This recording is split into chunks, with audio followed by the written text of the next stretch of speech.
Welcome and greetings, career-minded superstars.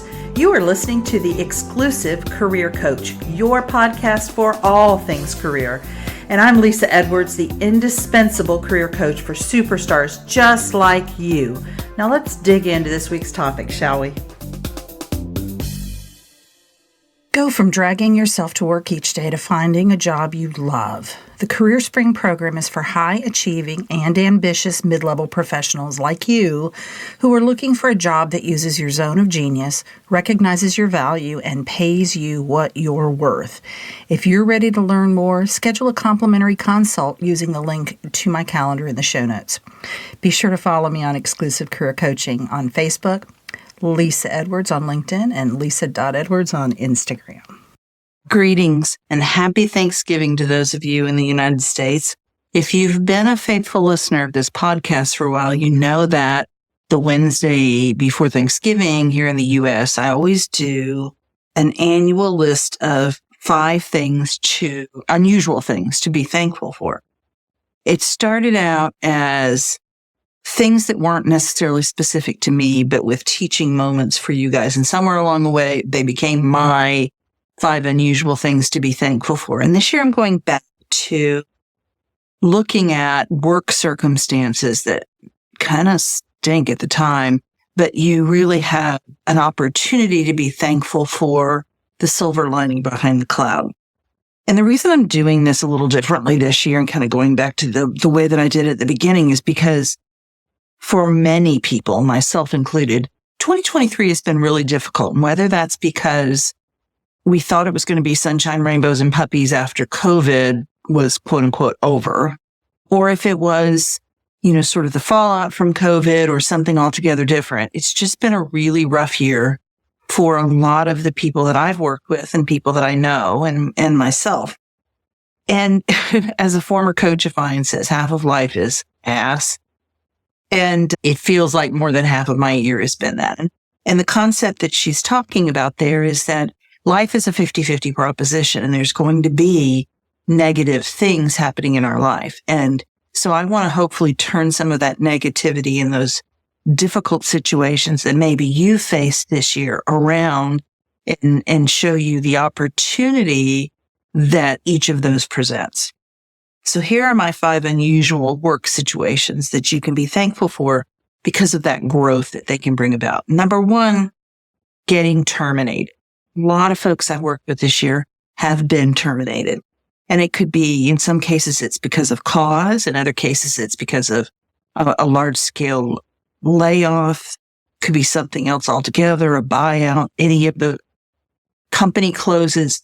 But for any of those reasons, what I see over and over again is that clients who are terminated are in a far better situation a few months down the road. Now, how many months down the road? Well, it depends. It depends on how quickly they get into their new role and how thoughtful they are in making that next decision about where they want to work. But it does happen. And what is happening, and what I hear repeatedly from these clients, is they knew it was time to move. For most of them, this does not, if they're truthful with themselves, it doesn't catch them completely off guard, nor does it, is this their dream company and, they love it so much. It does happen. But oftentimes I hear the opposite, like I've been itching to leave. I just couldn't do it. And for whatever reason, fill in the blank, it paid well. It had good benefits. It wasn't terrible. Nobody was, harassing me too badly or whatever. And so they chose to stay in that situation. And I think what happens in those circumstances is the universe takes over and the universe is like, well, you don't need to be here anymore. So let's fix that. And then that termination comes about. And invariably, as I said, 6-9 months later, they're in the new job. They've gotten their feet under them in the new job, and they're so much happier. In the best situations, these people take the time to evaluate what they want moving forward. What do they want to leave behind? I like the analogy of a suitcase, right? I'm going to leave this job, and when I do, I'm going to pack a suitcase. And I'm going to put in that suitcase the things that I want to carry forward, and meaning the things that I want to do still or more of in my next role. And then there are other things that I'm going to leave in that old office, things that I don't want to do, circumstances that I don't want to find myself in. maybe something about the company. I want to make sure I don't have that thing in the next company that I work for. And they also do the necessary mindset work to learn from any mistakes they have made in the process that led to the termination. And sometimes there are none. But if there are, we want to clean that up. I want you to be able to march courageously into this next phase of your life. So you have the choice when something like this happens to you. You can either play the victim. You can argue with reality. This shouldn't have happened. I wasn't supposed to get fired. Why did this happen to me? Or you can ask yourself, now what? And I would offer that last option, now what? And I mean it in a very positive way, not a now what? How's the world doing now? But rather from a perspective of, okay, this happened. I don't love it. Or maybe I kind of do love it, whatever that may be. But now what? What do I want for myself? What experience do I want to have going forward? Number 2, recognizing that your attitude sucks. I've talked about one of my clients before. I'm still working with her. And she came to me earlier this year because she had lost her work mojo. She knew she was phoning in her work, and yet she was resentful of the coworkers that had come in either at the same time she had or more recently that had gotten promotions over her. She also was resenting that she didn't have a great relationship with her boss. But she is in such a different place today. And ironically, she did get riffed recently, but because of the work that we had done on her mindset and her attitude for work, towards her boss, towards her coworkers, she was in such a different place and was able to handle the riff much differently than had we not done that work. So she had a choice in that situation. She could continue to blame her boss, her coworkers, her job, her employer, whatever, or she could look in the mirror and deal with what she saw. She chose to do that, and it really made all the difference. And I think it's important here to remind you that in any situation, work, personal, or other, you have control over exactly one person in the situation, and that is you. You can't control anyone else. You can't change your boss. You can't change the coworker. Only person you change is the one you see when you look in the mirror. Number 3, being dissatisfied with your career path. This really has come to the forefront since COVID, or either because people were terminated, because people's jobs became untenable in the face of COVID, think healthcare, education, or they used the opportunity to reevaluate their lives and realize that they didn't want to continue to go in that direction. So it can be a couple of different things when you're dissatisfied with your career path. It can be that it's kind of run its course. Statistically, we change careers, meaning not just jobs, but careers every 10 to 12 years in our career life. And I certainly have done that. I could kind of mark out where that's happened. And so for some of you, it's just run its course. It's time for something different. For others of you, maybe you didn't quite get on the right career path from jump, and you are recognizing that and it's becoming maybe a painful situation for you. But either way, there's real beauty in recognizing that you want to be bold and make a career pivot or a career reinvention. And as I've talked about on the podcast before, very briefly, a pivot is I'm going to either change job function or industry and keep my foot in the other one. And a reinvention is I'm going to change everything. I'm going to go in a completely different direction with both the kind of job that I do and the kind of industry that I do it in. When I do this work with clients, they learn so much about themselves. They often will bring up long ignored career paths. So, something maybe they thought about as even teenagers, and they ignored it because, right? Especially when I was in higher education, career services, I would see a lot of folks, especially at the last university I worked at, because it had very high admission standards. We had a lot of students who were coming in identifying as pre-med. And as they went through, particularly some of the really difficult bio classes and chem classes, they realized that their heart wasn't in it, that it was an expectation put upon them and they really wanted to be over in the art department or the music department or the, comm department or somewhere else. But they've been sort of cultured to pursue this path because this is what smart people do. Maybe for others, it's been because of the income potential, the shininess of the career. And now they realize years later, you know what? I'm still thinking about that career path that I didn't choose, and it hasn't diminished. It's resurged for me. I want to do that again. I want to give it a try this time. And when I work with clients to connect the dots between what they have been doing and what they want to do, they start to see the bigger picture and how they are marketable, which of course increases their confidence, and they have, more assurance that they can succeed in this new field. It doesn't seem as different once we dig in as they at first glance thought it was. Other clients I work with in this regard have no idea what direction they want to go in. So we do, I think of it as kind of excavation work, right? We are uncovering artifacts in their past, in their work history, in their early childhood even, that will give us the clues that we need to figure out what direction we want to go in now. And still other clients will come to me because they want to engage their altruism more. I see this often with folks who are kind of at or near retirement age, but they don't want to retire. I use the analogy of they want to downshift the car, but they don't want to put the car in park. They're not ready to, pack it in. Their life experiences have shown them that, the corporate treadmill that they're on, the level that they're at, and the responsibilities under them are just more than they want. And they want more meaning, and they have this deep longing for greater meaning in their life.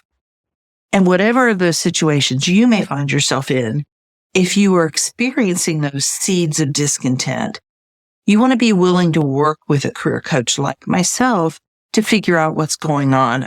I implore you not to ignore those seeds of discontent, because they will not go away. They will fester, and they will start to show up in ways that do not serve you.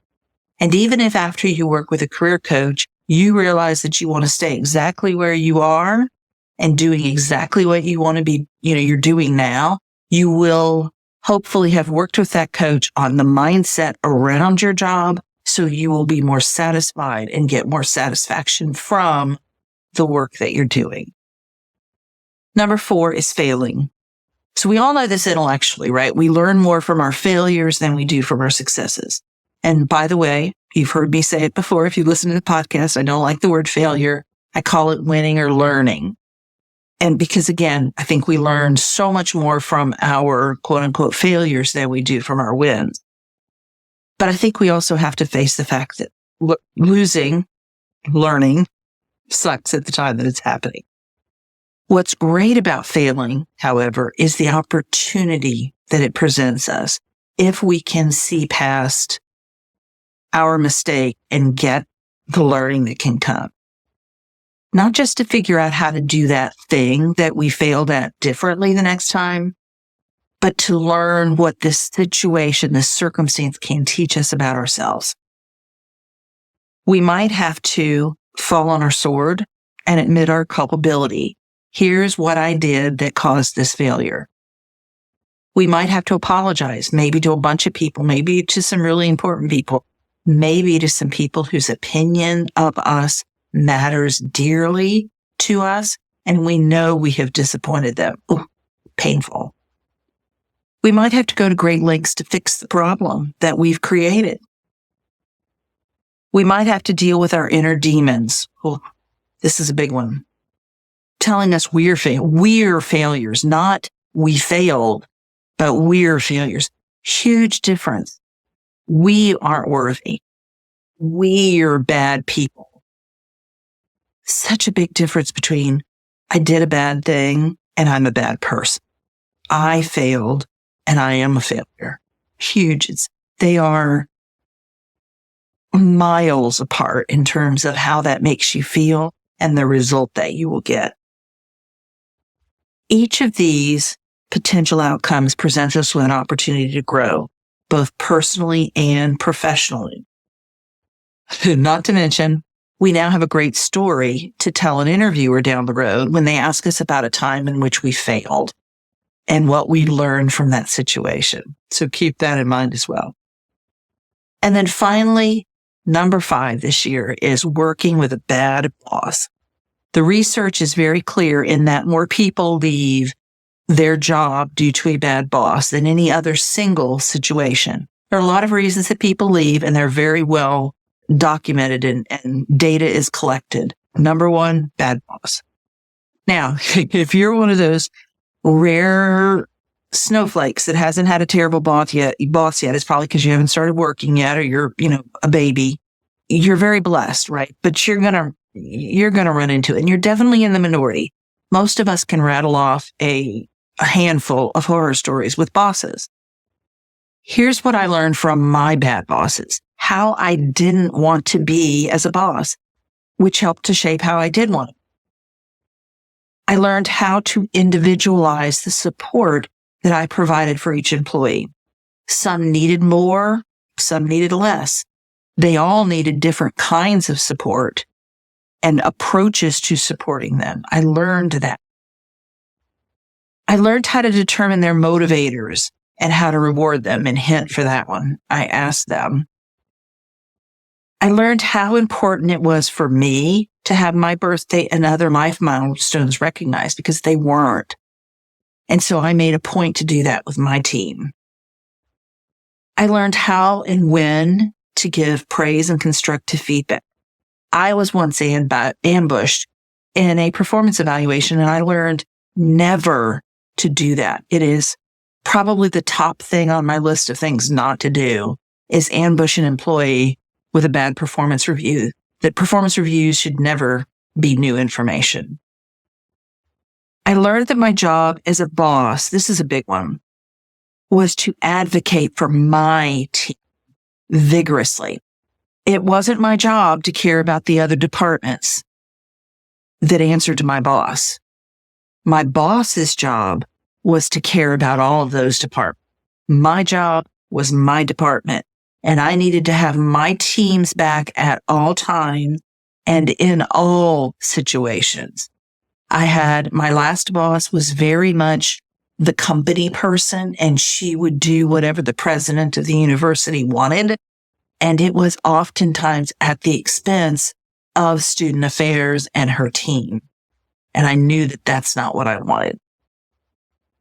So whether you have had a bad boss, a PITA, and I think we all know what PITA stands for, coworker, or a direct report that you end up spending, 80% of your time on just trying to make them competent at their jobs, learn from those situations and apply them to becoming a better boss.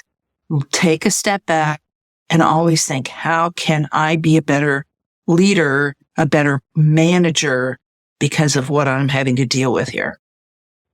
I hope you're able to take at least one of these things on my list to heart as you navigate the fallout from 2023, if you've had some, or as you launch 2024 and navigate your way through it. Remember, winning or learning. I wish all of you the happiest of Thanksgiving to those of you in the United States, and belated Thanksgiving to those of you in Canada. Who, by the way, I just want to say, you Canadians have it right, because you have your Thanksgiving in October and then Christmas is in December. Ours are far too close together, in my opinion, and I'm not the only one who feels that way. So good on you, Canada. So happy Thanksgiving, happy holidays, and I'll see you next week. Take care. You've been listening to The Exclusive Career Coach with Lisa Edwards, CEO of Exclusive Career Coaching. It would be great if you would rate, review, and subscribe to this podcast. Also, I want to be your career coach, so be sure to ask questions about your career management challenges and job search situation. Until next time.